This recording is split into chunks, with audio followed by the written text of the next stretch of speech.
Shalom saudara dikasih Tuhan. Hari-hari ini kita stay at home, lockdown. Saudara banyak nyembah ya di rumah. Puji Tuhan, ini waktu-waktunya Tuhan izinkan saudara saya banyak waktu. Selain kita bisa lebih mengenal Dia, baca firman. Just sorry away. Hanya satu cara, satu jalan. Di luar ada badai taufan sedang melanda. Ada waktunya kita lockdown, kita berdiam diri. No problem. Kita tetap bersyukur. Rasul Paulus katakan bersukacitalah senantiasa. Aku katakan bersukacita. Bersyukurlah dalam segala perkara. Oke? Ayo kita naik ke sebuah pujian yuk. Tuhan itu hadir, maka terjadi mujizat. Tuhan hadir di tengah-tengah kita. Kita worship Him. Oke? You are here, moving on me. I worship you. I worship you. I worship you. Worship. You are here, oh Lord. Yes, Lord. I worship you. Kami menyembah Engkau Tuhan. You are here, oh Lord. Moving in our midst. I worship you. I worship you. You are here, oh Lord. Engkau tetap hadir Tuhan. Hidup dalam tengah kehidupan kami. I worship you. I worship you. You are waymaker. Yes.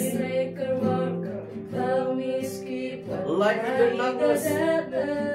My God, that is who you are. You are waymaker. Engkau Tuhan yang membuat mujizat.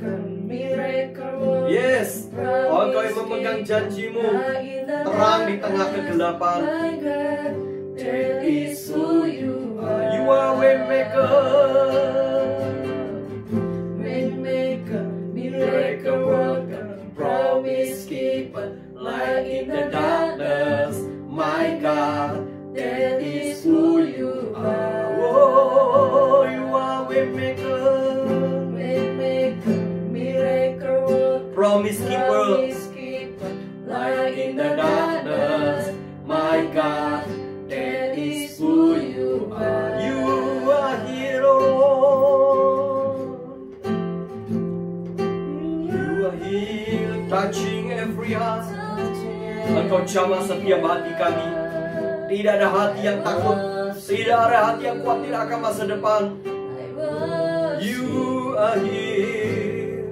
Engkau hadir, Engkau sembuhkan setiap hati, Engkau pulihkan keadaan kami. I worship you, Lord. I worship you.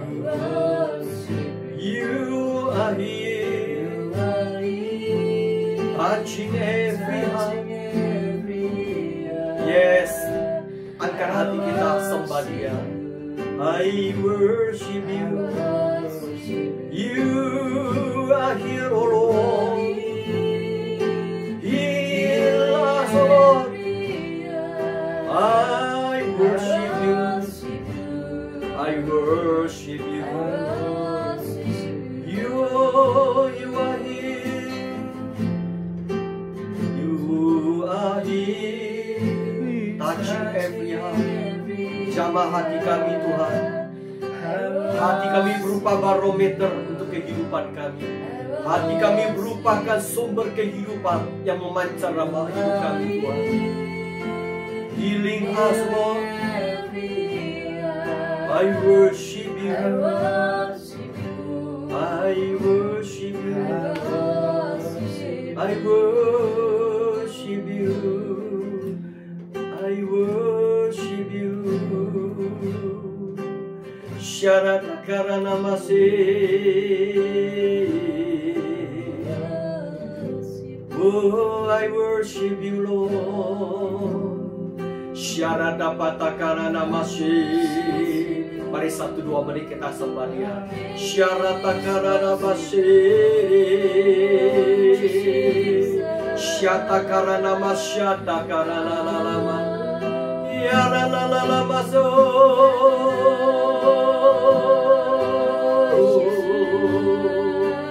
Shere la la la la maso.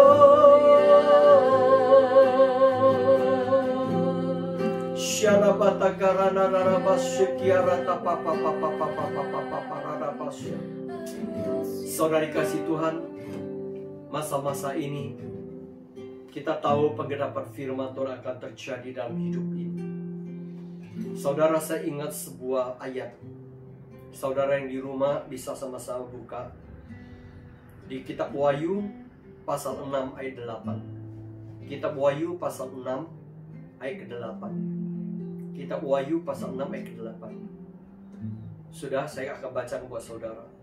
Dan aku melihat sesungguhnya ada seekor kuda hijau kuning, dan orang yang menungganginya bernama Maut, dan kerajaan Maut mengikutinya.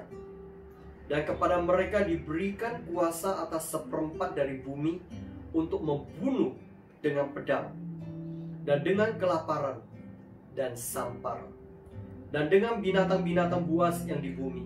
Saudara, ada satu ketika, ada satu hari, ada satu season bahwa hal ini, firman ini akan terjadi.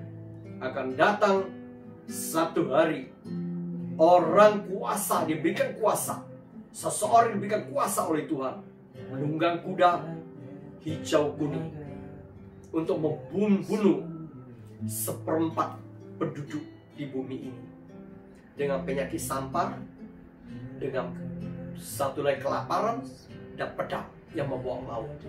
Hari ini kita bicara sampar. Sampar bicara virus COVID. Sampai hari ini belum ada penyakit, belum ada obat. Sekali saya sampaikan, obat yang terampuh untuk orang lepas, luput, sembuh dari COVID ini hanya imun tubuh. Imun itu bisa muncul, timbul dengan daya tahan tubuh yang dimunculkan dari sebuah keadaan hati. Hati yang takut, hati yang mencekam, hati yang khawatir, maka semakin akan menarik turunnya imun tubuh manusia.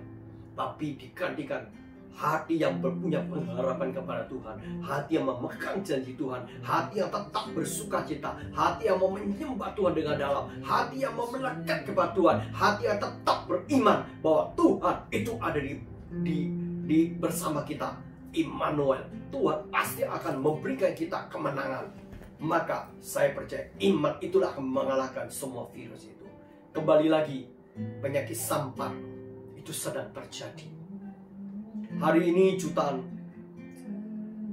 orang terancam binasa. Bapak Ibu yang saya kasihi, masalah virus COVID ini akan membawa sebuah dampak. Ekonomi akan merosot, akan jatuh, kolaps. Banyak ekonomi akan lumpuh, roda ekonomi. Bisnis-bisnis akan lumpuh. Bapak Ibu sekalian, banyak orang kehilangan kerjaan, banyak orang kehilangan berkat, dan itu akan menimbulkan sebuah problem yang baru, yaitu kelaparan akan terjadi di mana-mana. Saudaraku dikasih Tuhan, yang kedua akan digenapi. Yang ketiga, dampak daripada kelumpuhan ekonomi itu akan membuat instability, stabilitas pertahanan bangsa dan negara. Dan terjadi apa? Terjadi penjarahan, pembunuhan, terjadi kriminalitas di mana-mana. Saudaraku dikasih Tuhan, ini firman Tuhan. Anyhow, apapun juga, tetapi mari kita belajar bahwa kenalilah Tuhan dengan sungguh-sungguh baik-baik. Nanti minggu-minggu depan saya akan sharing firman Tuhan, rencana besar Tuhan di balik virus COVID. Saya akan menguraikan di situ buat saudaraku dikasih Tuhan. Nanti saudara bisa ikutin. Saya akan sampaikan beberapa hal di dalam khotbah yang lebih panjang. Saya mau sampaikan satu firman, Mazmur 25 ayat keempat. Mazmur 25 ayat keempat. Daud ketika terhimpit, dalam perjalanan hidupnya, dia tidak tahu apa yang harus dia lakukan. Seperti hari-hari ini, kita tidak tahu apa yang ada di depan kita, apa yang harus kita langkah, apa yang harus kita ambil. Daud berkata, beritahukanlah jalan-jalanmu kepadaku ya Tuhan, tunjukkanlah itu kepadaku. Daud mata hatinya tertuju kepada Tuhan, berharap kepada Tuhan, mengandalkan hidupnya hanya kepada Tuhan. Di ayat kelima, bawalah aku berjalan dalam kebenaran-Mu, dan ajarlah aku, sebab Engkaulah Allah yang menyelamatkan aku. Engkau ku nantikan sepanjang hari. Biar kita punya respon sikap hati seperti Daud. Daud tidak gemeter, Daud tidak sok pahlawan. Daud memang dalam peperangan tidak pernah ada kamus yang kalah. Daud punya roh keperkasaan, Daud punya pengalaman perang, Daud punya triwira. Tetapi ketika dia menghadapi musuh, dia datang, dia masuk ke ruang doa, dia fokuskan frekuensinya, di set up bersama frekuensinya Tuhan. Dia cari radannya Tuhan, dia cari kehendak Tuhan, dia cari rencana Tuhan, dia cari apa yang Tuhan mau. Dia minta arahan, direction daripada Tuhan. Tuhan, biar aku berjalan dalam kebenaran-Mu. Artinya, aku berjalan di dalam kehendak-Mu, aku berjalan dalam rencana-Mu, aku berjalan di dalam direction-Mu. Dan ajar aku Tuhan, sebagai orang yang merendahkan diri di hadapan Tuhan, yang mau belajar. Ada sebuah pengakuan dari Daud, bahwa Tuhan, Engkaulah yang sanggup satu-satunya juru selamat. Tuhan yang menyelamatkan aku. Engkau ya Tuhan, ku nantikan setiap sepanjang hari. Saudara, lihat respon hati Daud. Dia punya kerinduan, dia punya pengharapan, dia punya upaya duduk di bawah kaki Tuhan. Dia menantikan, dia menunggu dengan berdiam diri. Dia tunggu direction Tuhan. Dia tidak bergerak. Bapak Ibu yang saya kasihi, kita belajar di Mazmur 27 ayat 11. Daud sekali katakan, tunjukkanlah jalanmu kepadaku ya Tuhan, dan tuntunlah aku di jalan yang rata oleh sebab seteruku. Dia dalam keadaan terhimpit. Sekali lagi Daud kembali lagi menghadap Tuhan. Tuhan, tunjukkan jalanmu. Daud tidak maju berperang. Daud ketika dia diperhadapkan persoalan. Saudaraku dikasih Tuhan, dia memperhadapkan persoalan itu di hadapan Tuhan. Mazmur 32 ayat 8. Mazmur 32 ayat 8. Aku hendak mengajar, menunjukkan kepadamu jalan yang harus kau tempuh. Aku Tuhan hendak memberi nasihat. Mataku Tuhan tertuju kepada Engkau yang berseru kepadaku. Ini janji Tuhan, saudara. Mari saudara, hari-hari ini jangan mata kita terfokus melihat kepada keadaan situasi yang tidak enak buat kita, mencekam buat kita. Telinga kita jangan banyak mendengar suara-suara yang melemahkan iman kita. Mari fokuskan hati kita, fokus kepada Tuhan, berharap kepada Tuhan. Saudara kasih Tuhan, saya mau sampaikan satu ayat sebelum saya tutup dalam renungan ini. Mazmur 103. Saudara boleh buka Mazmur 103 ayat ke-7. Tuhan telah memperkenalkan jalan-jalannya Tuhan kepada Musa, perbuatan-perbuatan kepada orang Israel. Saya katakan ini ada dua dimensi. Bagi orang yang dewasa, Tuhan akan ajarkan the God's way, jalannya Tuhan, pikirannya Tuhan, kehendak Tuhan, rencananya Tuhan, tanggung jawabnya Tuhan. Tapi bagi namanya kanak-kanak, bagi anak-anak, bagi orang percaya, bagi anak-anak orang percaya yang disusuin, yang mau disusuin terus, itu maunya lihat mujizat, keajaiban, dan hidupnya meminta-minta. Tapi mari saudara, ketika Tuhan katakan Musa, engkau adalah orang yang bisa diberikan tanggung jawab. Aku ajarkan kehendakku, jalan-jalanku. Lihat, belajar kepadaku. Tapi kepada bangsa Israel, seperti kanak-kanak, Tuhan tunjukkan perbuatan Tuhan itu ajaib. Perbuatan Tuhan itu dahsyat. Perbuatan Tuhan itu nyata, spektakuler, supranatural. Bukankah hari ini banyak anak-anak Tuhan, orang percaya gereja Tuhan, lebih rindu datang cari Tuhan itu, cari perbuatan Tuhan? Berapa sering kita mau berdiam diri sendiri, mencari kehendak Tuhan, belajar berdiam dengan suara Tuhan.